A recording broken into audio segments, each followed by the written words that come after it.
Alright, last video I promised for this trip.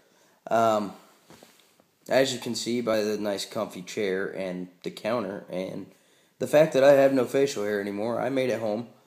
It was an awesome trip. Unfortunately, we lost Etch-a-Sketch and Sherlock yesterday sometime. I guess they got a late start from Ice Water Springs and they didn't quite make it to Cosby Knob.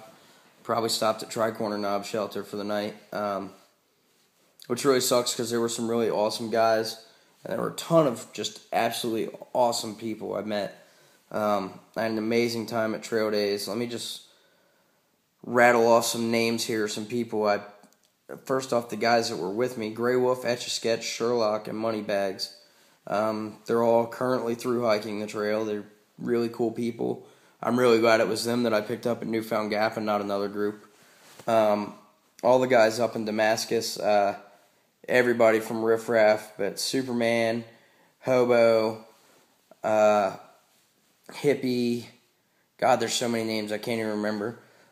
A special congratulations to Irish Charm and Falling Turtle on your wedding. That was really awesome to be a part of, and a whole lot of fun.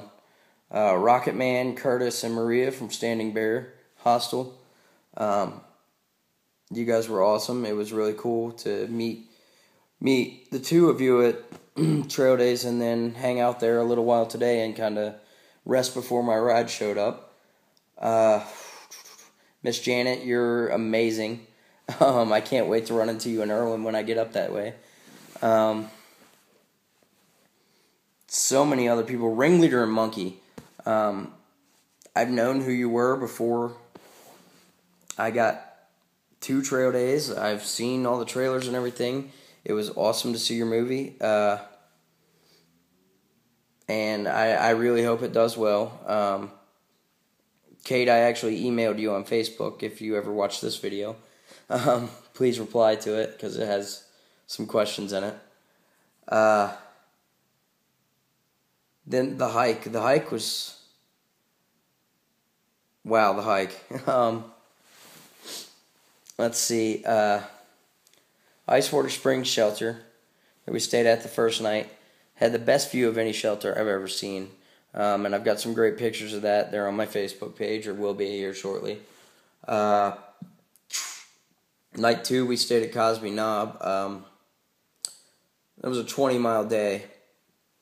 And after I made the last video sitting up on that bald, I think I kind of jinxed myself because I said that it was a gorgeous day or something like that. And not a half an hour later, thunder and lightning started pouring down rain. I had to walk the last 3 or 4 miles of that in an absolute downpour. It was just soaked to high hell when I got to camp. Then last night we had this gigantic bear come up, which I told you about already. Well, this morning when I was walking from Cosby Knob to Standing Bear, I had just come out of Davenport Gap, and I was headed up to the Pigeon River, and I come across 3 bear cubs with no mother in sight. So that was a little bit scary too, because I had no idea where the mother was. So I just kind of started yelling at them, making sure they stayed away from me, and they moved on up the mountain. So I was happy about that. Ran across some trail magic from Birdman, who I also met at Trail Days. Really awesome guy. So I had me a couple brownies walking up the last part up to Standing Bear, hung out there, and man, what a week. It's been, the last 5 days have just been amazing. And now that I'm sitting here and clean and rested and my knees are feeling okay several hours after the fact, I think my little Springer to Fontana run should be pretty good. I don't foresee any problems making it. So, with the exception, I'm going to be really tired Monday when I start, because I'm leaving straight from work at 7 in the morning after working a 12-hour shift to go down to Springer, so I'll probably only hike 8 or 10 miles. I might try and make Hawk Mountain Shelter, which is 15, because I really want to make Neil's Gap by days too, but that's for another video. Yeah, I can't wait to do it again next year, and I'll do these journals again when I hit Springer, and we'll see you on the top of the mountain at the trailhead.